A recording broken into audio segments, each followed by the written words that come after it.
안녕하세요. 오늘도 사연살롱을 찾아주셔서 감사합니다.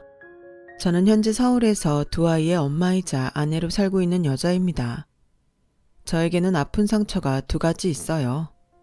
하나도 죽을 만큼 힘든데 두 개씩이나 상처를 안고 산다는 건 생각보다 많은 것을 내려놓아야 하는 거였는데요. 우선 저의 첫 번째 상처에 대해 말씀드리면 저는 부모님 두 분이 모두 안 계십니다. 제가 어릴 때 집에 불이 나서 돌아가시게 되었거든요. 저는 엄마와 아빠의 품에서 겨우 화마를 피해갈 수 있었지만 그건 그거대로 저에겐 지울 수 없는 충격을 안겨주었어요. 그리고 저를 돌봐줄 부모님이 계시지 않으니 16살부터는 시골에 있는 할머니 댁에서 할머니 손에 컸는데요. 형제라도 있었으면 의지라도 했을 텐데 저는 외동이라 홀로 낯선 환경에 적응해야 했었죠. 그래서 그때부터는 철도 빨리 들고 말수도 없어지면서 눈치만 빠삭한 그런 아이가 될 수밖에 없었는데요. 할머니는 혼자 오래 사셔서 그런지 성격이 별로 온화하진 않으셨지만 언제나 말보다 행동에서 할머니의 애정을 느끼게 해주셨어요. 분명 당신 혼자 지내시기도 형편이 그다지 좋지 않았을 텐데도 제가 성인이 되기 전까지 저를 끝까지 돌봐주신 고마운 분이셨죠. 저는 그런 할머니에게 늘 감사했고 죄송했어요. 그래서 대학은 감히 생각도 할 수 없었고 성인이 되면 무조건 돈을 벌고 싶다는 생각뿐이었는데요. 그리하여 제가 20살이 되던 해 사촌 언니가 있는 서울로 무작정 가게 했어요. 그때 할머니가 터미널에서 제게 쥐어준 봉투엔 거금 100만 원이 들어있었는데 그 돈을 주시며 처음으로 이렇게 말씀하신 게 아직도 선명하게 기억이 나네요. 가서 밥 굶지 말고 정신 똑바로 차리고 살아라. 서울은 사람도 조심해서 사귀어야 한대. 이건 비상금이라고 생각하고 진짜 어려울 때 쓰고. 이젠 너도 어른이니까 네 인생 네가 책임지고 살아. 알겠어요. 근데 할머니가 무슨 돈이 있다고. 저 이건 안 받을래요. 지랄한다. 줄 때 얼른 챙겨. 서울살이가 뭐 여기처럼 쉬운 줄 알아? 돈이라도 있어야 밥이라도 안 굶지. 대신 할미는 그게 너한테 줄 수 있는 전부야. 더는 해달라고 해도 할 수 없어. 할미 말 뜻 무슨 뜻인지 알지? 알아요. 사과 안 치고 한 푼 한 푼 아끼면서 열심히 살게요. 그래, 그거면 됐어. 할미가 해줄 수 있는 게 없어서 미안하다. 너도 내 밑에서 크느라 고생이 많았지? 할미도 다 안다. 할머니, 무슨 그런 말이 있어요. 그렇게 따지면 할머니도 힘드셨잖아요. 그래도 저 다른 데 안 보내고. 지금까지 키워주셔서 감사해요. 지랄 연병 떠네. 어여 가. 버스 출발할라. 할머니는 아무래도 나오는 눈물을 참으시려고 저를 급하게 버스 안으로 들여보내는 것 같았어요. 같이 산 시간이 적지 않으니 척하면 척이라고. 아무리 살갑지 않은 할머니지만 할머니의 마음을 저는 훤히 꿰뚫고 있었어요. 그리고 그 할머니의 그 손녀라고 저도 표현에는 서툰 구석이 많았는데 그럼에도 서울에 가서 돈을 벌면 꼭 할머니에게 받은 은혜를 갚겠다고 다짐하고 또 다짐했는데요. 하지만 그것도 제 뜻대로는 되지 않았어요. 할머니는 저를 서울로 보내고 반년도 되지 않아 저희 부모님 곁으로 떠나셨거든요. 저는 그제야 할머니가 저 몰래 홀로 투병 중이셨다는 걸 알았어요. 원래 폐가 좋지 않아 무리를 하시면 호흡이 많이 힘드셨고 기침도 잦으신 편이어서 약을 달고 사셨는데 고모 말로는 저를 서울로 보내고 며칠 뒤 폐암 선고를 받으셨대요. 이미 진행도 많이 된 상태라 당장 이식을 받아야 살 수 있다고 하셨는데 할머니는 당신은 이미 살 만큼 살았다고 다른 가족들에겐 말도 하지 않고 수술을 거부하셨다고 하셨어요. 병원에서는 수술을 하지 않으면 짧게는 3개월, 길게는 6개월이라고 했다는데 매정한 할머니는 저에게 단 한마디도 하지 않으셨어요. 왜인지 이유는 알 수 없었지만 그저 제가 전화를 할 때면 당신 바쁘니까 전화 자주 하지 말고 전화 안 되면 할미가 바쁜가 보다 하고 생각하라고 하셨는데 그제야 그게 당신이 아파서 제 전화를 받지 못할 때를 염두하신 거란 걸 알게 되었어요. 그렇게 할머니는 끝까지 당신 아픈 걸 저는 물론이고 다른 가족들에게 숨기시려 했어요. 그래서 결국 6개월도 채우지 못하고 그 먼 곳을 홀로 떠나셨고 제가 할머니의 소식을 들었을 땐 모든 게 무너지는 것 같았죠. 할머니가 저에겐 유일한 가족이었으니까요. 제가 그 주 주말엔 할머니를 보러 시골집에 내려갈 예정이었거든요. 그동안 번 돈으로 할머니 좋아하는 짜장면이랑 탕수육을 사드리고 싫다고 해도 예쁜 옷이랑 화장품을 꼭 사드리겠다고 생각했는데 이젠 그럴 수 없다는 게 너무 가슴이 아팠어요. 그리고 이젠 정말 나는 천하의 고아가 되었구나 하는 생각이 들었는데요. 그렇게 부모님과 할머니를 보낸 저는 세상에 홀로 던져진 기분으로 일만 하면서 견디고 살았어요. 2년이 넘었을까요? 고모나 다른 사람들은 시간이 지나면 어느 정도 괜찮아질 거라고 했는데 제 안에 스며든 외로움은 전혀 나아질 기미가 없었고 그러다 우연인지 운명인지 저보다 5살이 많은 남편을 같이 일하던 언니의 소개로 만나게 됐어요. 언니는 제가 혼자 있어서 더 그런 거라며 좋은 사람을 소개해 주겠다고 했는데 처음에는 별 생각 없이 남편을 만났는데 남편은 언니 말처럼 배려심이 몸에 배어 있을 만큼 마음이 따뜻한 사람이라 제가 더 빠지게 되었어요.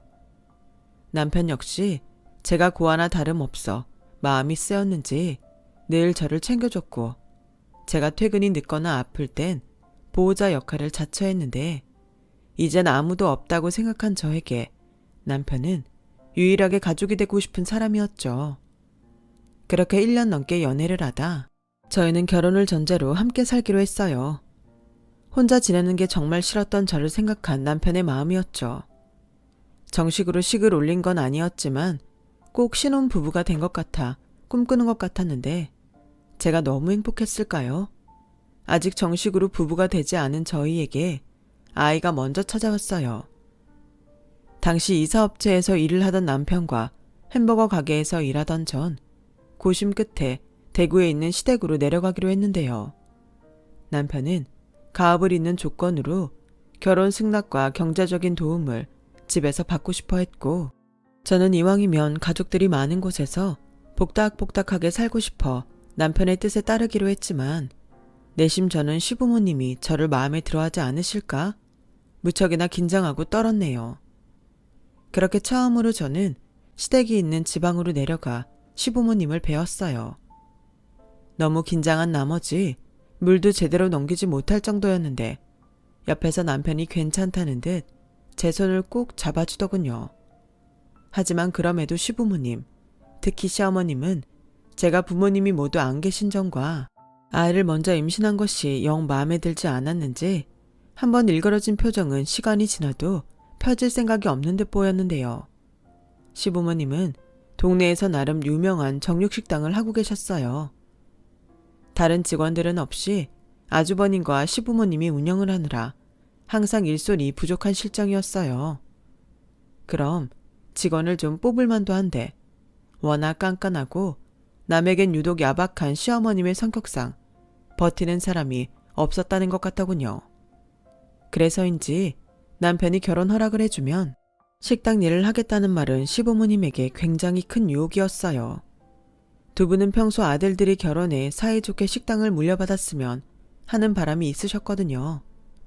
그러니 시부모님 입장에서는 저는 마음에 들지 않지만 가업을 잇기 싫다고 서울까지 간 아들이 모처럼 마음을 바꾼 것이 딱 잘라 거절할 수 없는 상황이었고 시어머님은 이윽고 남편과 시아버님에게 자리를 피해달라고 하시며 저와 둘이 대화하길 원하셨는데요. 내가 돌려서 말하는 법을 잘 몰라서 그냥 본론부터 얘기할게요. 그러니까 아가씨 말은 가족이라고는 하나 없는 혈혈 단신이라는 건가요? 고모가 한 분 계세요. 그런데 그렇다고 아주 가깝지는 않아서 도움을 받거나 그러지는 못하고요. 아, 그럼 그냥 고아나 다름없네. 세상에 내 아들이 하고 많은 여자 중에 고아를 데려올 줄이야. 임신까지 한 마당에 결혼 안 시킬 수도 없고. 내가 그냥 말 편하게 할게. 나 솔직히 너 마음에 안 든다. 괜히 착한 내 아들 코 깬 것 같고 아주 기분이 별로야. 그래도 손이 귀한 우리 집 아이를 가졌다고 하니 내 결혼 허락은 하마. 결혼할 생각이라고 했으니 모아놓은 돈은 있어? 설마 시골 일 돈도 없이 나한테 빈대 붙을 생각은 아니지?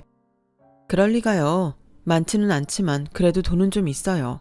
그동안 모은 돈도 좀 있고 할머니가 돌아가시면서 제 앞으로 물려주신 돈도 조금 있고요. 그건 그나마 다행이네. 알겠다. 마음 같아서는 들어와 살라고 하고 싶지만 네 아주버님들 큰아들도 아직 장가를 못 가서 집에 있고 네가 돈이 좀 있다고 하니 그 돈으로 시골리고 신혼집 차리면 되겠다. 네, 그렇게 할게요. 허락해 주셔서 감사합니다. 제가 앞으로 어머님께도 아버님께도 잘할게요. 그래, 네가 그 말을 잘 지키는지 내 두고 보마. 그리고 한 식구가 된 마당이니 앞으로 네 일 내일 가리지 말고 열심히 해라. 난 게으른 사람은 식구라도 봐주지 않으니까. 알겠니? 네, 어머니. 그리고 아무래도 이 지역은 너보다 내가 더 잘하니 돈은 나에게 맡기렴. 내가 네가 준 돈이랑 우리 돈이랑 합쳐서 식장이랑 신혼집 구해주마. 네? 제 돈을 달라시는 건가요? 원래 친정엄마가 해야 할 일이잖아. 근데 넌 그럴 엄마가 없고 그래서 내가 다 알아서 해주겠다는 거지. 너 아이까지 가졌는데 그런 스트레스는 안 받게 해주려고 그래. 저는 솔직히 시어머님이 돈을 맡기라고 하니 그건 기분이 좀 그랬어요. 하지만 싫다고 할 수도 없는 게 제가 마음에 들지 않다는 걸 뻔히 다 아는데 시작부터 갈등을 빚고 싶지 않더라고요. 그래서 시어머님을 믿고 가지고 있던 돈 5천만 원을 시어머님께 드렸는데요. 시어머님은 결혼 준비와 신혼집 준비는 신경 쓸 것도 없고 차근차근 일이나 배우면서 몸조리에만 신경을 쓰라고 하셨어요. 그러면서 남편이 쓰던 방에서 당분간 함께 지내게 되었는데요. 돈을 전부 맡겨서인지 아무리 시어머니라고 해도 불안해서 남편에게 슬쩍 말을 했고 남편은 자기 엄마가 돈 가지고는 경우 없는 짓을 할 사람이 아니니 괜찮을 거라며 자기한테 맡기라고 했어요. 혹여 문제가 발생하면 자기가 해결하겠다고 저를 안심시키더라고요. 그래서 남편을 믿고 저는 결혼할 생각에 부풀어 있었는데요. 솔직히 불편할 줄 알았던 시댁생활도 저는 그다지 불편하지 않았어요. 가족이라는 울타리가 그리웠던 만큼 식구들 많은 집이 생각보다 좋더라고요. 같이 모여 밥을 먹는 것도 함께 모여 TV를 보는 것도 저는 마냥 좋기만 했으니까요. 그리고 그때까지는 제가 순진해서 시어머님이 저희 할머니처럼 말은 정없이 해도 마음은 그러지 않으신 분이라고 생각했는데요. 애석하게도 그건 저만의 착각이었어요. 게다가 아직 아이 성별도 모르는데 무조건 아들을 낳아야 한다며 저에게 압박하셨고 산부인과 진료로 아이의 성별이 딸이라는 걸 알았을 때는 괜히 큰 잘못이라도 한 것처럼 불안하기만 하더라고요. 그러자 남편은 뭘 그런 고민을 하냐며 저희 아이의 성별을 시부모님에게 직접 알렸고 두 분 다 얼굴색이 좋지 않더군요. 며칠 후 결혼식장을 잡았다며 시어머님이 알려주신 곳을 남편과 갔을 땐 저는 경악을 금치 못했어요. 호화로운 예식장까지는 바라지 않았지만 무슨 마을회관처럼 생긴 곳을 안내받았는데 도무지 그건 납득이 되지 않더라고요. 제가 돈을 들이지 않은 게 아니었으니까요. 그래서 저는 남편에게 이건 아닌 것 같다고 말했어요. 그러자 남편은 자기가 해결하겠다고 맡기라고 하더군요. 엄마가 알려주신 곳 가봤는데 거기서는 식 못 올릴 것 같아요. 왜? 거기가 얼마나 싸고 좋은데? 내가 겨우 부탁해서 날짜 하루 뺀 거야. 거기서 7순, 8순, 고이연까지 다 한다. 엄마, 우리는 결혼식장이잖아요. 그리고 혜정이한테 결혼식장 잡아준다고 돈도 받으셨으면서 그러시면 어떡해요. 아이고, 얼마나 큰 돈 줬다고? 내가 거기 공짜로 빌렸어. 거기도 빌리는데 돈 들어갔어. 고아라 올 식구도 없으면서 그냥 대충 하지. 뭘 따져? 마음 같아서는 그냥 우리 식당에서 하라고 했으면 좋겠구만. 엄마, 시끄러워. 너 지금 내가 얼마나 참고 있는 줄 알아? 마음에 안 드는 며느리 속도 위반해서 겨우 허락했더니 뱃속에 든 게 아들도 아니라며. 나 참, 뭐 이쁜 구석에 있어야 마음이 가지. 아들 아니면 제 자식 아니에요. 엄마 계속 그러시면 저랑 혜정이 그냥 다시 서울 갈게요. 뭐야? 너 진짜 끝까지 엄마 속 뒤집을 거야? 이래서 남자는 여자를 잘 만나야 하는 건데. 그래서 뭐 결혼식장 다시 잡으라고? 네, 제대로 된 식장 잡아주세요. 아니면 그냥 돈 주시면 제가 할게요. 저런 등신 같은 놈? 알았다. 결혼식장 다시 잡으면 되잖아. 결혼식장은 손님 없으면 무조건 손인데 돈 아까운 줄도 모르고 좌우지가 마음에 안 들어. 시어머님은 어쩔 수 없다는 듯 그 마을회관 같은 곳을 취소하고 나름 구색을 갖춘 결혼식장을 다시 구해주셨어요. 다만 성수기에는 자리가 없어 결혼식 날짜가 많이 뒤로 밀렸는데요. 배가 점점 불러오니 웨딩드레스를 입어도 어째 태가 나지 않더군요. 그러자 저거 봐라. 그냥 대충 한복이나 입고 간단하게 치르면 될거. 이쁘지도 않은 몸뚱이에 드레스가 웬 말이니? 이게 다 엄마 때문이잖아요. 제때 식장 잡아줬으면 배 나오기 전에 식 올렸을 텐데 예약이 다 차서 기다리느라 그런걸. 어째 넌 장가가더니 이제 네 엄마는 안중에도 없는 것 같다. 이래서 아들 키워봤자 소용없다는 말이 나오는 거야. 아우 내 팔자야. 지금 생각해도 참 더럽고 치사하네요. 따지고 보면 제 돈으로 올리는 결혼식이었는데 남편과 결혼하겠다는 생각밖에 없어 그런지 저는 할 말도 제대로 못하는 바보였어요. 그리고 신혼여행은 배가 많이 나와서 힘들다는 이유로 경주에 가라고 하셨는데 해외까지는 아니더라도 제주도는 가고 싶었던 저는 결국엔 시어머니에게 반기를 들었고 남편은 결혼 초부터 저와 자기 엄마가 부딪힐까봐 이번에도 자기가 나서서 그 문제를 해결했어요. 때문에 시어머님은 뭐 하나 자기 뜻대로 되지 않고 돈을 받았다는 이유로 오히려 자기가 더 힘들다며 앓는 소리를 하셨는데요. 사실 저는 알고 있었어요. 제가 드린 돈은 이미 써버린 후였다는 걸요. 그러니 결혼식장이며 신혼여행 그리고 신혼집까지 자기 돈을 쓰고 계셨기 때문에 그 돈이 그렇게도 아까우셨겠죠. 제가 돈을 드리고 한 달 후 시아버님은 바라고 또 바라던 고급 승용차를 뽑으셨는데 그때는 별다른 의심을 못하다가 시아버님이 자꾸 저만 보면 고맙다고 하셔서 저게 설마 내가 드린 돈으로 산 거야? 라고 의심했는데 시간이 흘러 저는 의심이 아닌 사실임을 알게 됐어요. 참, 기가 막히지 않아요? 며느리 될 사람을 꼬셔서 돈을 달라고 하고 그걸 자기 사리사욕을 채우냐고요. 대충 눈치채셨겠지만 시어머님은 짠순이 중에 짠순이셨어요. 그런데 그에 반해 시아버님은 주변 시선을 많이 의식하며 허풍과 허례의식을 좋아하는 분이셨는데 시아버님이 하도 세단 노래를 하시니 저에게 받은 돈을 마치 꽁돈이라고 생각하신 것 같았어요. 그래놓고 결혼식이나 신혼여행, 거기에 신혼집까지 싸게 후려칠 꿍꿍이셨죠. 그런데 당신 생각과는 달리 결혼식장도 신혼여행도 자기 계산이랑 맞지 않게 계속 돈을 쓰시게 되니 그 불만은 고스란히 저에게로 향했어요. 그리고 어쩌면 가장 중요한 신혼집 계약도 저와 남편과는 상의도 없이 자기가 먼저 홀랑 계약을 하고 오셨는데요. 말이 풀옵션이지 작은 원룸이었어요. 들어가 보니 중고 가전제품이 다 구비가 되어 있어서 그걸 가지고 풀옵션이라고 우기는 거였죠.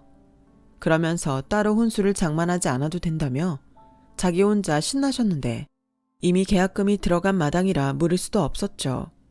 저에게 돈 맡기라고 할 때는 자기 돈도 보태서 좋은 집으로 마련해 줄 것처럼 말하셨으니 제 기분이 당연히 좋을 리가 없었어요. 그리고 그런 기분은 제 얼굴에 고스란히 드러났을 텐데요. 그래서인지 시어머님은 마치 대단한 인심이라도 쓰는 것처럼 앞으로 내야 하는 월세는 당신이 내주시겠다고 하셨는데 제 입장에서는 그것도 마냥 좋지만은 않았어요. 걸핏하면 월세로 협박을 당해야 했거든요. 너 계속 이렇게 내 마음에 들지 않으면 이번 달부터 월세는 없다. 똑바로 해. 라는 식의 말을 하루에도 여러 번 들어야 했어요.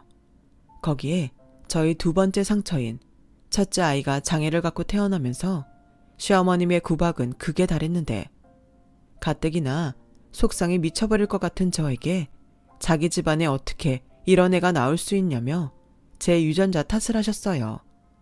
그때는 시어머니고 나발이고 속에서 천불이 올라오더군요. 아, 내가 진짜 못 살아. 너 그러지 말고 빨리 애부터 가져라. 제대로 된 애는 있어야 할 거 아니야. 자폐? 어떻게 저런 게 우리 집에서 나올 수가 있어? 이건 뭐 사돈 있어야 따지기라도 하지. 그나마 다행은 저런 게 아들이 아니고 딸이라는 거다. 내가 조상님 볼 면목이 없을 뻔했잖아. 어머니, 어떻게 애한테 저런 게라고 하실 수 있어요. 저희 하늘이 비록 자폐 판정 받았지만 소중한 저와 그의 아이예요. 누가 뭐래? 내가 장애 있다고 딴 데 보내자고 한 거 아니잖아. 여자가 시집을 왔으면 그 집 대를 이을 아들 낳는 건 당연한 건데 넌 뭐 그것도 안 하려고 했냐? 하늘이 저거 5살이면 둘째 생각할 때도 됐잖아. 저는 시어머니의 말에 솔직히 잊지도 않았지만 인간으로서 정이 뚝 하고 떨어졌어요. 제가 낳은 아이가 딸이고 장애가 있다는 이유로 동네 창피하다며 품에 한 번을 안아보지도 않으셨던 양반이 저나 제 딸 속상한 말은 콕콕 잘도 골라 하셨으니 그럴만도 했죠. 그리고 저희 아이가 자폐 판정을 받던 날부터 시어머님은 계속 둘째 타령과 아들 손자 타령을 동시에 하셨는데 솔직히 그럴 여력도 없었어요. 가게 일은 눈코 뜰 새 없이 바쁘지 제 딸은 다른 아이보다 손이 더 많이 가는 아이였으니 둘째는 엄두도 나지 않았거든요.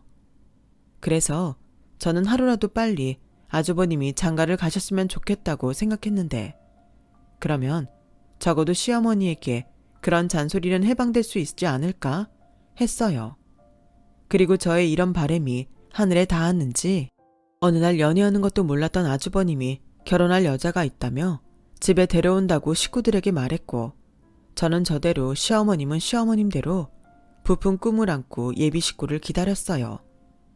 그런데 참, 제 입장에서는 그리 반갑지 않게 예비 형님은 나이가 많고 철없는 것만 빼면 거의 모든 것이 완벽했는데요.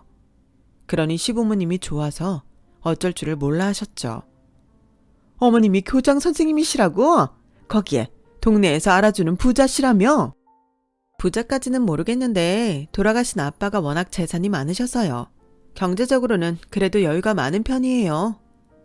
어머나, 어머님이 남편 먼저 보내고 혼자 힘드셨겠네.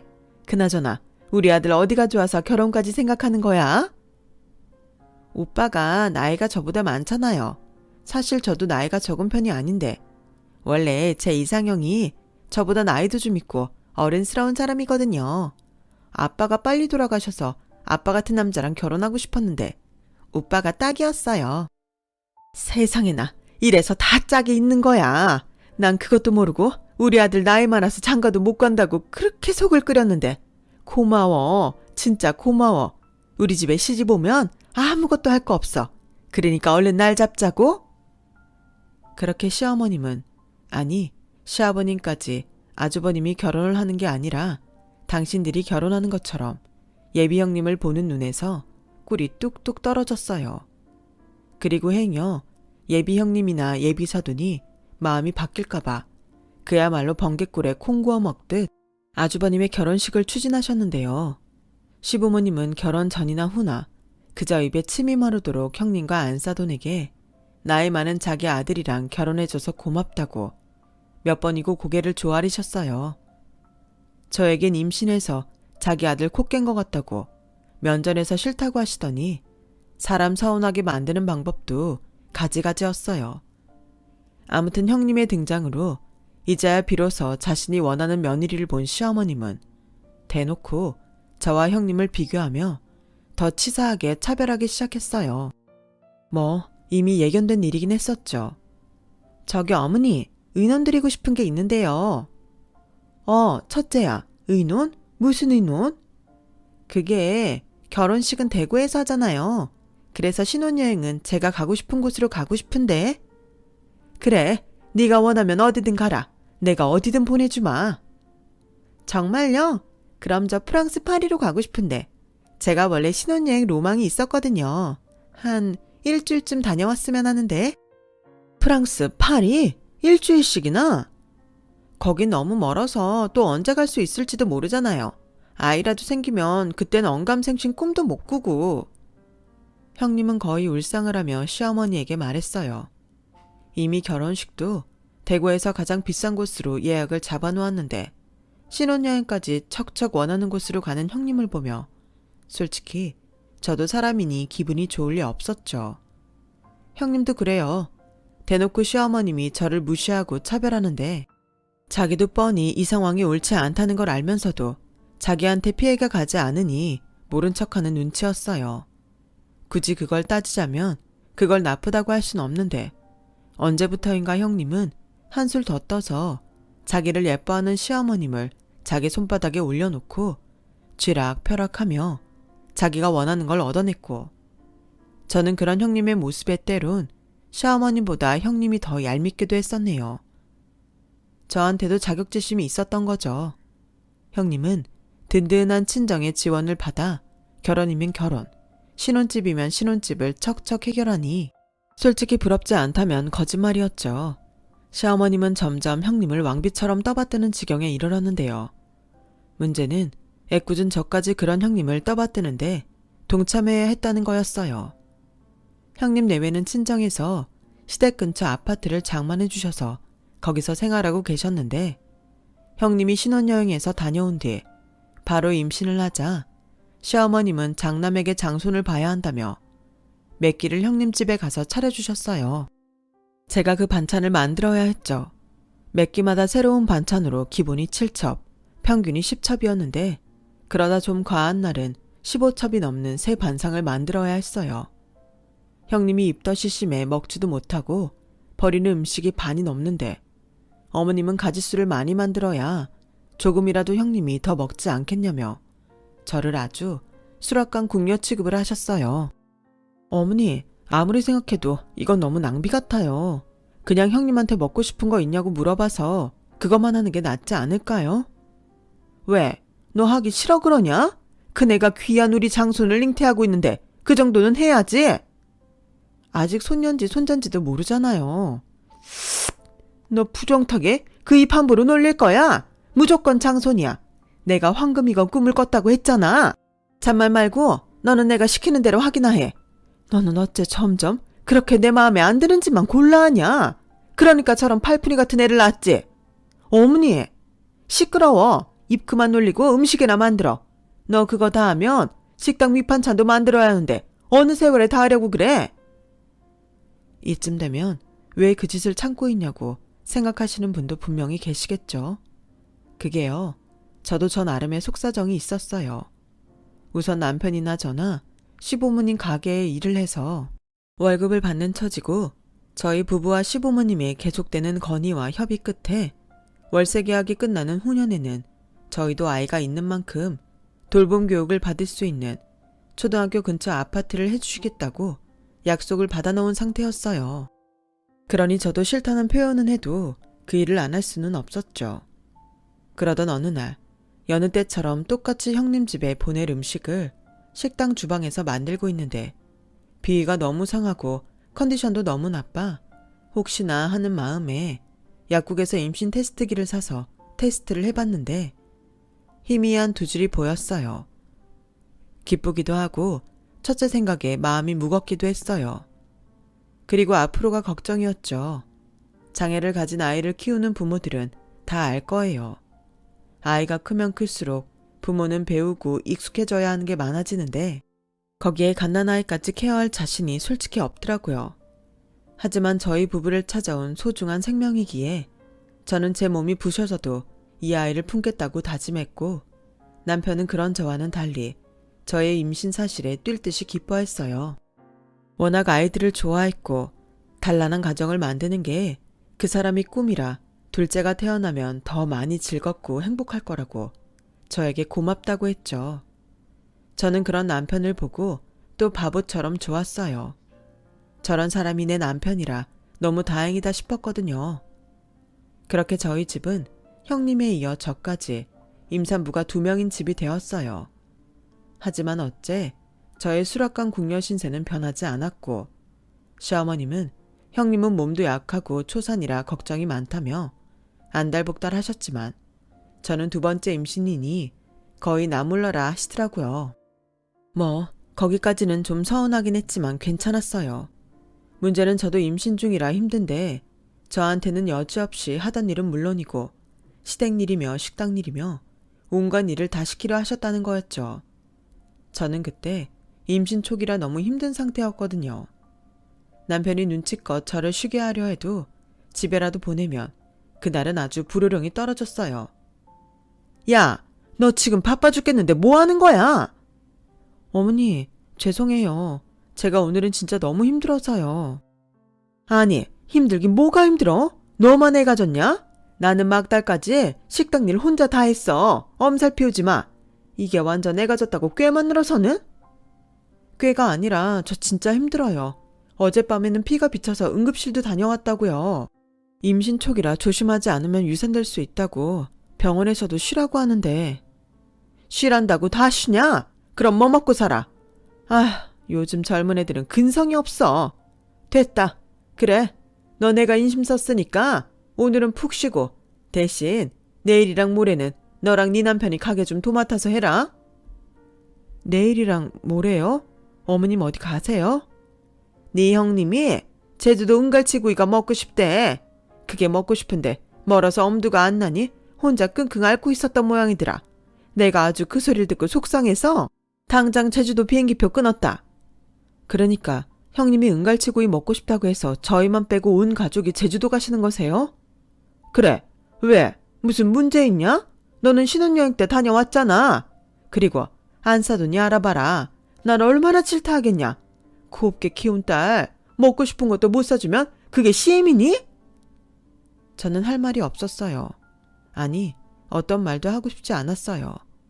같은 며느리고 똑같은 임산부인데 누군 저리 대접받고 누군 이런 취급을 받고 있으니 더는 시어머니와 말을 섞고 싶지 않았어요. 저는 대충 대화를 끝내고 전화를 끊었어요. 그리고 그날 저녁 하루 종일 서러워서 애먼 남편에게 분풀이하며 짜증을 냈는데요. 그러자 제 딸이 엄마 속상해? 엄마 울어? 엄마 속상해서 울어? 라고 짓단에는 저를 위로하는데 그냥 그 상황이 다 싫었어요. 고아인 처지도 싫고 형님과 차별받으며 천시당하는 제 꼴도 싫었어요. 그렇게 한참을 우니 남편은 저에게 미안하다며 제가 원하면 정리하고 힘들어도 우리 네 식구만 따로 나가 살자고 했는데 사람 욕심이 뭔지 제 돈 다 뺏기고 겨우 받기로 한 아파트가 아까워 저는 그러자고 말하지 못했네요. 그런 한 차례 폭풍이 지나가고 드디어 시어머님이 바라던 그때가 되었어요. 바로 형님 뱃속의 아이의 성별을 알 수 있는 날이었는데 그렇게 시부모님이 오매불만 기다리던 장손주였어요. 누가 보면 로또라도 맞은 듯 시부모님은 난리가 났는데 당신이 꾼 태몽이 아들이 맞지 않았냐며 아주 좋아 펄쩍펄쩍 뛰시더라고요. 그리고 몇 달 후 제 뱃속의 아이 성별도 알게 됐는데 저희 애도 아들이었어요. 하지만 장손이 아니라는 이유로 제 아이는 태어나기도 전부터 차별을 받아야 했는데요. 오히려 형님이 집에 들어와 운이 풀리기 시작했다며 저희 아이도 형님 덕이라고 하셨어요. 어이없는 논리였죠. 저는 그쯤 되니 이젠 화도 안 나고 반 포기 상태처럼 되었어요. 그냥 싫은 사람 상대하지 말자 라는 생각이 자리하면서 제 아이들은 제가 지켜야 한다는 생각을 하게 되었죠. 그런데 설상가상이라고 시어머님이 자기를 위하고 저를 무시하니 이제는 형님까지 저를 도우미처럼 부려먹으려 했고 자기가 막달이 다가와 힘들다며 저를 불러 일을 시키는데 차마 거기까진 제 자존심이 용납이 되지 않아 형님에게 참고 있던 불만을 쏟아냈어요. 형님, 저도 임신한 몸이에요. 어머님이 저한테 함부로 한다고 형님까지 그러시면 되겠어요? 게다가 저는 하늘이 됐고 제가 형님보다 더 힘들면 힘들었지 덜 힘들지 않아요. 그러니 이제부턴 형님 도와달라는 연락은 하지 않으셨으면 좋겠어요. 어머, 동서, 지금 나한테 정색하는 거야? 나는 초선이고 보다시피 막달이잖아. 그래도 동서는 예정일까지 좀 남았고 보아하니 움직이는 것도 괜찮아 보여서 도와달라고 부탁한 건데 너무하네. 제가 너무하다고요? 형님은 한 번도 제 입장에서 생각해 보신 적 없으시잖아요. 저는 뭐 사람 아니에요? 어머님이 형님만 챙긴다고 형님까지 저를 만만하게 보셨나 본데 이건 아니거든요. 어머 웃겨? 동서, 지금 질투하는 거야? 어머님이 나를 예뻐하는 건 어머님 마음이잖아. 예쁨 받는 것도 내가 동서한테 미안해야 해? 동서 은근 은큼하다. 그동안 내가 얼마나 미웠어? 근데 동서, 그거 알아? 동서가 그러니까 어머님이 동서를 싫어하는 거야. 이쁨을 받고 싶으면 이쁜 짓을 해야지. 저는 형님의 말에 어이도 없고 분통도 터졌어요.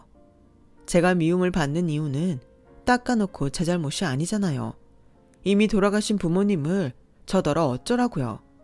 게다가 형님은 잘난 자기 집을 믿고 기세가 등등하는 거였기에 언제고 그 대가를 꼭 치렀으면 소원이 없겠다고 생각했네요. 그리고 형님과 그렇게 한바탕 한 저녁, 예상했던 대로 시어머니 득달같이 저희 집에 쳐들어오셨는데요. 어쩌면 예상을 한 번도 빗나가지 않는지 제가 예상했던 대로 그 말씀을 하셨어요. 너 미쳤냐? 아니면 돌았어? 이게 진짜 싫어도 며느리라고 봐주니까 꼴에 임신했다고 아주 유세네? 너 큰애한테 가서 뭐라고 짓거린 거야? 뭐라고 했길래 큰애가 울고불고 지 친정에 간다는 소리를 해? 저 별말 안 했어요. 형님 일 저한테 시키지 말라고 한 것밖에는 없다고요. 그때였어요. 귓가에 번쩍하고 충격이 느껴졌는데 시어머니가 제 뺨을 내리치셔서 느껴지는 충격이었죠. 그리고 여지없이 해주기로 한 아파트로 협박을 하셨어요. 너 계속 이러면 내가 그 아파트 사줄 거 같냐? 그리고 너 요즘 예전처럼 식탁 일도 못하는 것 같은데 네 월급 50% 삭감이다. 당장 네 형님한테 죄송하다고 무릎 꿇고 싹싹 빌어. 그러지 않으면 아파트 이사 갈 거면 접어라. 알겠어요. 그럼 대신 그때 저한테 가져가신 5천만 원 돌려주세요. 그 돈으로 아버님 차 사드린 거 제가 모를 줄 아세요? 어머, 얘가 진짜 사람 뒤로 넘어가게 하네. 그래서 내가 너 결혼식장 안 잡아줬냐? 신혼여행 이 집 내가 다 해줬잖아. 이게 5천만 원이 안 될 것 같아? 그동안 내가 내준 월세만으로도 충분히 넘었어. 제가 월세 얻어달라고 한 거 아니잖아요. 어머님이 돈이 없으니까 그렇게 하신 거죠. 너 정말 한 대 더 얻어맞고 싶어 환장한 거야? 아니면 한 대 맞았다고 눈에 뵈는 게 없어? 난 너한테 받은 돈 다 해줬어. 이게 어디다 대고 돈으로 사람을 협박해? 내 아들 봐서 아파트 해주려고 했는데 너 하는 짓 보니까 아주 그 마음도 싹 사라진다. 내 아들이 무슨 죄니? 그때 그냥 속도 위반이고 뭐고 내 쳤어야 했는데. 할머니 나빠. 나쁜 사람이야. 나쁜 사람을 벌 받아야 해. 할머니는 벌 받아야 해. 뭐야? 너 지금 할미한테 무슨 말버릇이야? 할머니 무서워. 아이한테는 화내는 어른은 나쁜 사람이야. 나쁜 사람은 벌 받아야 해. 할머니 벌 받아야 해. 아이씨, 야, 너 저거 빨랑 방으로 치워? 진짜 내가 여기 못 오면 머리가 아파. 좌우지간 너 큰애한테 빌어라. 알겠어? 시어머니는 저희 딸애를 보며 인상을 찌푸리고 급히 집을 나가셨어요. 하지만 저는 형님에게 사과할 생각이 없었죠. 제가 사과할 짓을 한 게 없으니까요. 그래서 그날 저녁 남편에게 저는 더는 이렇게 사는 게 힘들다고 그냥 아파트고 뭐고 다른 데 가서 우리 네 식구만 살면 안 되냐고 말했고 남편은 알겠다고 일단은 둘째를 낳으면 구체적으로 생각해보자고 저를 달랬어요. 그리고 저는 그 사건 이후 시어머니와 더는 부딪히고 싶지 않아 식당도 나가지 않았는데 남편은 그것도 자기가 알아서 한다며 저에게 집에서 딸애를 보며 쉬라고 했어요.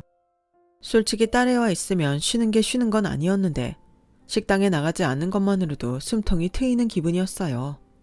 딸애도 훨씬 안정되어 보였고요.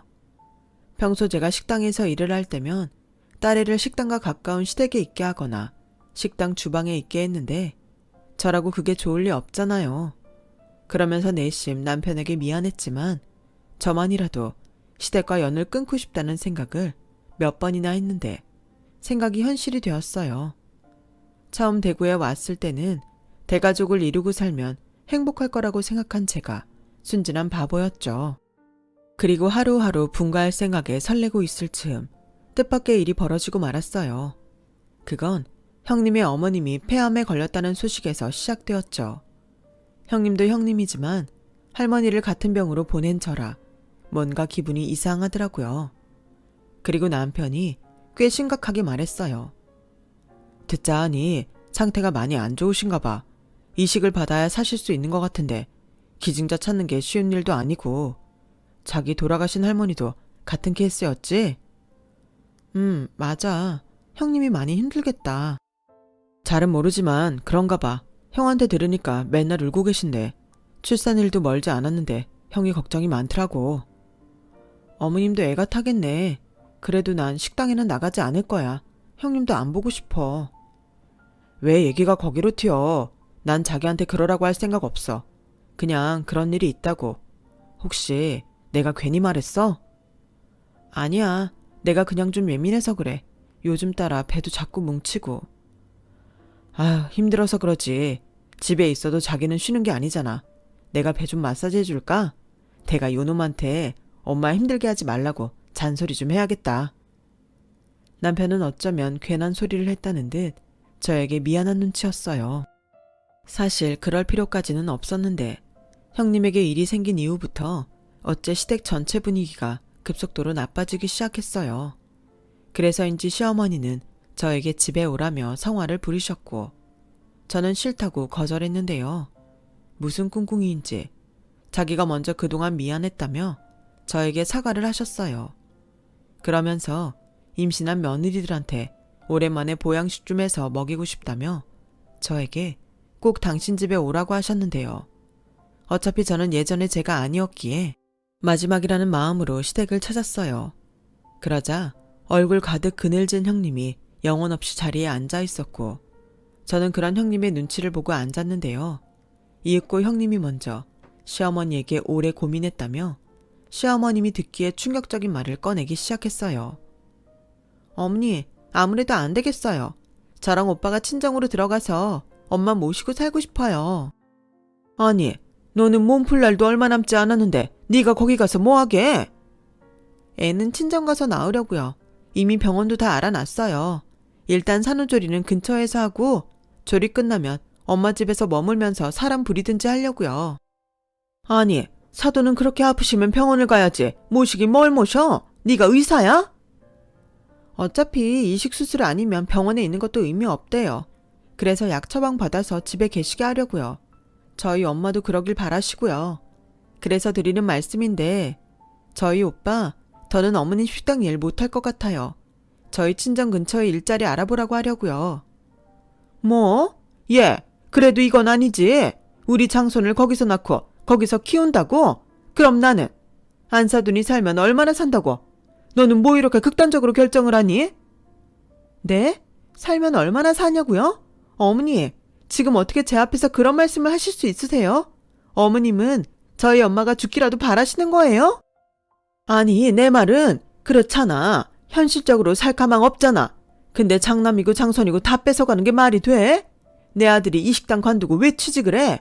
왜 남의 밑에서 아쉬운 소리 하면서 일을 하냐고. 그러지 말고 네가 정 그러면 사돈을 여기로 모시자.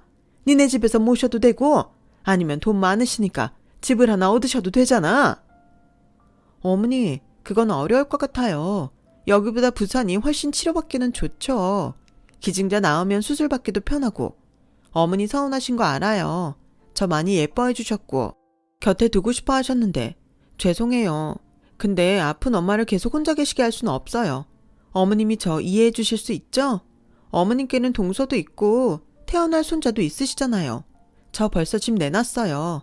이따 오후에 집 보러 온다고 연락도 받은 상태고요. 운 좋으면 금방 팔 수 있을 것 같아요. 아기 낳기 전까지 최대한 빨리 해치우려고 하니 어머님이 많이 도와주세요. 형님, 그래도 예정일 한 달도 안 남았는데 너무 무리하시는 거 아니에요? 형님 마음 저도 충분히 이해하는데 집까지 그렇게 빨리 처분할 것까지는 없지 않을까 싶어요. 이사하려면 시간도 걸릴 텐데. 왜? 나는 마음 먹은 김에 빨리 하는 게 맞는 것 같은데. 설마 동서, 내가 집 한다고 하니까 언감생심 아까워? 제가요? 왜요? 저는 그냥 형님 생각해서 하는 말이에요. 저도 할머니 폐암으로 일어서 그 마음을 모르지 않으니까. 동서, 말이 좀 그렇다? 읽힌 머리러. 앞으로 내 앞에서 재수없는 소리 좀 하지 말아줄래? 우리 엄마 기증자 찾아서 수술할 거야. 그러니까 괜히 같은 처지로 묵지 마. 어머니, 저 할 말 다 했어요. 어차피 음식은 먹히지도 않을 것 같으니까 그냥 갈게요. 큰애야. 잠깐만. 작은애 너는 진짜 얘가 왜 그러냐? 낄 때 못 낄 때 구별을 못해. 어머니, 왜 저한테 그러세요? 저는 형님 생각해서 한 말이었어요. 으휴, 이러다 내 손자 내 손으로 안아보지도 못하는 거 아니야? 아니지. 그럼 병자랑 같이 두면 우리 장손 아프기라도 하면 어째? 아우, 정말 왜 이렇게 쉬운 게 없는 거야? 아우, 내 팔자야. 아마도 시아버님은 아주버님 내외와 장손을 평생 끼고 살 생각이셨을 거예요. 그래서 이런 일이 생길 거라고는 상상도 하지 못하셨을 거고, 아닌 밤중에 홍두깨라고 형님이 친정으로 가겠다는 말에 충격을 받으셨는지 보양식이고 뭐고 그 자리에 주저앉고 마셨는데요. 제 팔자도 참 기구한 게 시어머님이 알아누우니 시아버님은 저를 붙잡고 시어머님을 보살펴달라고 사정을 하시더라고요. 저는 어차피 저랑 있으면 상태만 더 나빠지실 거라고 차라리 저보다는 남편이 있는 게 나을 것 같다고 했는데 시어머님은 다 필요 없다고 화를 내시더라고요. 그리고 그날이 지나고 형님네 아파트가 팔렸다는 소식과 함께 형님은 이사를 준비하셨는데요. 아이 출산일이 코앞이라 정리는 아주버님께 맡기고 우선은 형님만 친정에 먼저 가 있기로 했다는 말을 듣게 됐어요. 그런데 정확히 형님이 친정으로 가고 일주일 후 뜻밖의 비보가 들려왔는데요. 형님의 어머니가 끝내 돌아가셨다는 말을 듣게 됐어요. 이렇게나 빨리 돌아가실 줄은 몰랐기에 식구들이 모두 정신이 없었는데 시어머니는 당장 집 한 것부터 물으라고 성화를 부리셨어요. 그리고 남편은 저에게 임산부는 장례식장 가는 거 아니라며 집에 있으라고 했는데요. 아주버님이 시어머님도 이참에 집에 있는 게 나을 것 같다며 다른 식구들만 모시고 장례식장에 갔어요. 시어머님을 데려가지 않는 이유는 아무도 묻지 않았지만 모두가 다 알고 있었죠. 그리고 3일장을 마치고 형님을 비롯한 식구들이 집으로 돌아왔어요. 그러자 시어머님은 콧노래까지 부르며 형님 먹인다고 음식 장만에 열을 올리셨는데요. 순간 사이코 같아서 소름이 끼치더군요. 형님을 그다지 좋아하지 않지만 가족을 잃은 슬픔을 누구보다 잘 아는 저였기에 어머님의 태도가 섬뜩하기까지 했거든요. 그리고 그날 저녁 형님 앞에는 떡하고 잔치라도 한 듯 한 상이 차려졌고 형님은 어이가 없다는 듯 시어머님을 쳐다봤어요. 예, 이럴 때일수록 먹고 힘을 내야 하는 거야. 뱃속이 허하면 계속 안 좋은 생각만 난다니까. 입맛 없어도 내 성의를 봐서 조금이라도 먹어라. 어머니, 죄송한데 저 이거 못 먹겠어요. 저 그냥 집에 가서 혼자 있고 싶어요. 얘는 네가 그러면 내 속이 터지지. 그렇게 입맛이 없으면 내가 가서 누룽지라도 끓여올게. 너 입덧 심할 때도 누룽지는 먹었었잖아. 시어머님은 그렇게 다시 주방으로 가셨어요. 그리고 누룽지를 끓이시는 것 같았는데 그때였어요. 장례식을 간마치고 온 후라서 더욱 무거운 침문만 흘렀는데 거실 한 구석에서 제 딸 하늘이가 혼자 뭐라 하는데 그 소리가 예사롭지 않았어요. 하늘아, 하늘이 지금 뭐해? 누구 따라하는 거야? 할머니 따라하는 거야. 이봐요, 사돈. 사람이 염치가 있어야지. 죽을 뻔 걸렸으면 자식한테 짐될 생각하지 말고 병원 가서 혼자 죽어요. 나는 내 아들이랑 손자 못 져요. 왜? 내 새끼를 당신이 끼고 살아? 딸 시집 보냈으면 그걸로 끝이야. 혼자 연명하고 살든지 아니면 어디 조용한 데 가서 혼자 가세요. 하늘아, 이게 할머니를 따라한 거라고? 010땡땡땡땡땡땡땡땡 번호로 할머니가 전화해서 그렇게 말했어. 하늘이가 들었어. 근데 엄마, 죽어요는 나쁜 말이지? 벌 받아야 하는 거지? 순간 식구들은 입이 있어도 어느 누구도 말을 하지 못했어요. 그리고 한 상 가득 차려진 밥상이 이윽고 형님 손에서 뒤집어졌고 주방에서 제 딸의 소리를 들었는지 시어머님은 벌벌 떨며 주방 밖으로 나오지 못하고 계셨는데 형님은 주방으로 들어가 식구들이 말리는데도 시어머님의 멱살을 잡으셨어요. 내가 이상하다고 생각했어. 당신이었네. 우리 엄마 힘든데 당신이 이런 악담을 하니까 우리 엄마가 충격을 받아서 숨도 못 쉬고 그렇게 갔어. 아니, 얘가 왜 생사람을 잡아? 이건 놔. 그래, 내가 내 분에 못 이겨서 사돈한테 전화로 할 말 좀 했다. 그래도 암 환자가 무슨 그런 말을 들었다고 죽어? 그냥 명이 다 돼서 간 거지. 그 입 안 닥쳐요? 당신이 그러고도 사람이야? 어머, 얘 좀 봐. 난 이 CM이다. 이게 지금 누구 앞이라고 눈이 돌아서 할 말 못할 말 구별도 못해. 정신 차려. 그리고 제가 하는 말을 다 믿는 거야? 상식적으로 그런 대화를 제가 어떻게 다 기억해? 난 다 기억하는데 또 해볼까요? 이봐요, 사돈. 사람이 염치가 있어야지. 야, 너 저거 빨리 안 치워? 어디서 모자란 게 기억 안 해도 될 것만 줄줄이 외우고 있어. 너, 네 집에 가. 그리고 다신 여기 오지 마.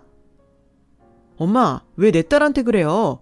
그리고 사람이 어떻게 그런 소리를 아픈 사람한테 해요? 그래놓고 형수한테 이거 먹으라고 이 많은 음식을 차렸어요? 엄마, 제정신이에요? 쟤 좀 봐. 왜 니들 식구들은 죄다 나한테만 뭐라고 하냐? 막말로 내가 뭐 틀린 소리 했어? 내 자식 내가 끼고 산다는데 왜 자기 아프다는 핑계로 내 새끼들을 끼고 사냐고. 어차피 사람은 다 죽어. 그럼 그냥 겸허하게 받아들이고 자식한테 돈이나 물려주면 될 것을 시집간 딸한테 왜 질척거리는데? 결국 형님은 시어머니 말에 악다구니를 치다 정신을 잃고 쓰러지고 말았어요. 그리고 곧 양수가 터져 나왔는데 저는 너무 놀라 119에 신고를 했죠. 아주버님도 깜짝 놀라 출동한 구급차를 타고 병원으로 향했는데 그날따라 무슨 환자들이 그렇게 많은지 응급수술을 할 병원을 찾는 게 쉽지 않았고 겨우 받아주는 병원을 찾아 옮겨진 형님은 끝내 뱃속의 태아를 잃고 말았어요. 아이가 파랗게 질려 숨을 쉬지 않았다고 하더군요. 저도 출산을 앞둔 임산부다 보니 그 말에 마음이 참 아팠는데 그 소식을 전해들은 시어머니는 거짓말이라며 그 자리에서 쓰러지고 마셨는데요. 그렇게 하루에 구급차만 2번 출동한 시댁은 그야말로 아수라장이 되었고 그 후유증은 꽤 심각했어요. 겨우 몸을 추스린 형님은 더는 아주버님과 살 수 없다며 이혼을 요구하셨고 아주버님은 집과 연을 끊을 테니 이혼만은 하지 말자고 매달리셨는데 형님이 그럴 수 없다며 단호하게 헤어지자고 하신 모양이었죠. 결국 변호사를 통해 이혼 소장을 받은 아주버님은 거의 폐인이 되어버리셨어요. 나중엔 이게 다 제 딸 때문이라며 아주버님도 시어머니도 제 딸을 못 잡아먹어 안달이 나셨는데 더는 가만히 있을 수가 없겠더라고요. 지금 잘못을 누가 했는데 하늘이한테 그러세요. 부끄러운 줄 아세요. 형님 어머니 돌아가신 거 어머니 때문 맞아요. 사람은 다 죽는다면서요. 근데 어머님 죽을 병 걸렸을 때 그런 말 들으면 어떤 기분이실까요? 어머님이 항상 모자르다고 하는 저희 애도 알잖아요. 어머님이 나쁜 사람이라는 거. 여기서 모자른 사람은 제가 볼 땐 어머님이세요. 저도 더는 어머님 며느리 안 할래요. 어차피 하늘이도 없었으면 하셨죠? 제 새끼 제가 다 데리고 갈 테니 이제라도 속 편하게 사세요. 야, 가긴 어딜 가? 네 뱃속에 있는 애가 누구 자손인데 이젠 걔가 우리 장손이잖아. 너 가려거든 그 애는 나 주고 가라. 정말 미쳤네. 내가 돌았어요? 총 맞았어요? 내 새끼를 왜 당신 같은 사이코한테 줘요? 똑똑히 들어요. 당신 지금 벌 받는 거야. 내가 낳은 내 새끼들은 절대 당신 안 보여줄 거니까 꿈도 꾸지 마요. 아파트? 저도 안 가죠. 그거 주면서 또 사람을 얼마나 옥죄려고. 됐어요. 저는 그날 바로 짐을 싸서 서울행 기차를 탔어요. 남편도 함께였죠. 남편도 이젠 더는 소름이 끼쳐서 자기 집 식구들을 보고 싶지 않다고 했어요. 그러면서 받을 건 제대로 받아야 하지 않겠냐며 보증금은 물론이고 식당 금고에 있는 것들을 챙겨왔는데 시아버님께 퇴직금이라고 생각하시라며 사는 동안 보지 말자고 했다더군요. 그동안 참고 지내온 시간도 있고 병적인 시어머님의 모습까지 본 저희 부부는 처음부터 시댁 근처에 가지 않는 것이 좋았을 거라며 후회했어요. 무엇보다 남편이 저에게 많이 미안해했죠. 저희는 그날 서울로 올라와 단칸방이었지만 새로운 생활을 시작했어요. 남편은 워낙 성실한 사람이라 새로운 직장에서도 적응을 빨리 했고 저는 예쁜 밤톨 같은 아들을 품에 안게 되었죠. 임신기간 동안 너무 많은 일들이 있어서인지 아들을 처음 봤을 때 너무 미안하고 고맙기만 해서 눈물이 났는데요. 아무래도 형님의 아이 생각이 나서 더 그랬던 것 같아요. 그리고 이제부턴 목숨 같은 두 아이를 위해서라도 더 강해지고 열심히 살아야겠다고 생각했는데요. 무엇보다 시어머니 같은 엄마는 되지 말아야 한다고 다짐하고 또 다짐했어요. 그리고 지금까지 우리 네 식구의 서울살이는 경제적으로는 풍족하다고 말할 순 없지만 더 없이 평화롭고 행복하기만 한데 제가 살아보니 행복이란 게 정말 별거 없더라고요. 이렇게 식구들이랑 부대끼며 하루하루 별탈 없이 지내는 것이야말로 제가 그토록 바라던 행복이었다는 걸 느끼는 요즘입니다. 전에는 몰랐어요. 누군가를 미워하며 산다는 게 생각보다 굉장히 피곤한 일이라는 걸요. 그런 미워하는 마음을 내려놓으니 그 자리에 더 좋은 것들이 채워지는데 왜 진작 이걸 몰랐을까 후회가 밀려옵니다. 그리고 이렇게 마음을 내려놓으니 비로소 보이는 것도 있어요. 제 손가락 중 가장 아픈 손가락인 제 딸은 엄마인 제 생각보다 자기 세상에서 충분히 행복한데 괜히 제가 걱정이 많아서 딸을 더 불쌍하게 만드는 것 같더라고요. 그저 제가 저 아이의 인생을 책임져야 한다고 생각했는데 아이는 생각보다 씩씩하고 똑똑하게 잘 크고 있어요. 얼마 전엔 저희 아이와 같은 장애를 가졌지만 성공한 사람들도 TV에 나오더라고요. 저는 그렇게까지 바라지는 않지만 제 딸에게도 그런 밝은 미래가 다가올 수만 있다면 더는 바랄 게 없을 것 같습니다. 그리고 바로 최근에 있던 일이었는데요. 아주버님이 어떻게 아셨는지 바뀐 남편 핸드폰 번호로 연락을 하신 모양이었어요. 어찌나 가슴이 철렁했는지. 그런데 아주버님의 말에 의하면 시댁은 결국 풍비박산이 났더군요. 가게도 남의 손에 넘어갔고 정치적인 충격 때문인지 시어머님이 헛소리만 하시고 실성한 사람처럼 하고 다니셔서 어쩔 수 없이 정신병원에 어머님을 모셨다고 하는데 솔직히 좀 놀라긴 했어요. 거기에 시아버님도 충격 때문인지 밥도 드시지 않고 말씀도 없으셔서 현재 병원에 계신다고 하는데 힘들어서 남편에게 도움을 청했다고 하던데 저는 그리 착한 사람은 아니라 남편이 행여 아주버님의 부탁을 들어줄까 불안했어요. 그런데 남편은 제 걱정과 달리 단호하게 거절을 했다고 저를 안심시켜줬어요. 더는 그 지옥에 저를 데려가지 않을 거라면서 지금 자기가 지켜야 하는 가족은 시부모님이 아닌 저와 저희 아이들이라고 하는데 솔직히 눈물이 났어요. 이런 남편이 제 가족이라 너무 고마웠거든요. 그러면서 한편으론 저 역시도 상황이 좋지 않은 시댁을 외면하는 게 쉽지만은 않았는데요. 그래도 하도 당해서 그런지 불편한 마음일지라도 저는 예전으로 돌아갈 마음이 없습니다. 생각해보니 그분들에게 제가 받은 게 미움과 원망 그리고 서러움을 빼면 정말 하나도 없더라고요. 그렇게 받은 게 없는데 제가 드릴 건 더더욱 없는 거죠. 이젠 그래도 어쩔 수 없다고 생각해요. 저는 두 아이 키우는 것만으로도 충분히 벅차거든요. 그리하여 지금은 그냥 마음으로 기도를 하는데 부디 시어머님이 늦게라도 자신이 뭘 잘못했는지는 꼭 아셨으면 좋겠다고 빌고 있어요. 어른이라면 응당 자신이 한 행동에 책임을 져야 하잖아요. 시어머님이 꼭 그 책임을 다할 수 있었으면 합니다.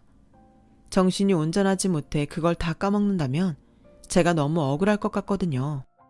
제 사연은 여기까지예요. 제 사연 끝까지 들어주신 분들께 거듭 감사하다는 말씀드리며 항상 건강하시고 행복하시길 진심으로 바라겠습니다. 고맙습니다. 여러분, 사연 댓글에 응원과 현명한 조언 부탁드려요. 좋아요와 구독은 저에게 큰 힘이 됩니다. 오늘도 좋은 일 가득하세요.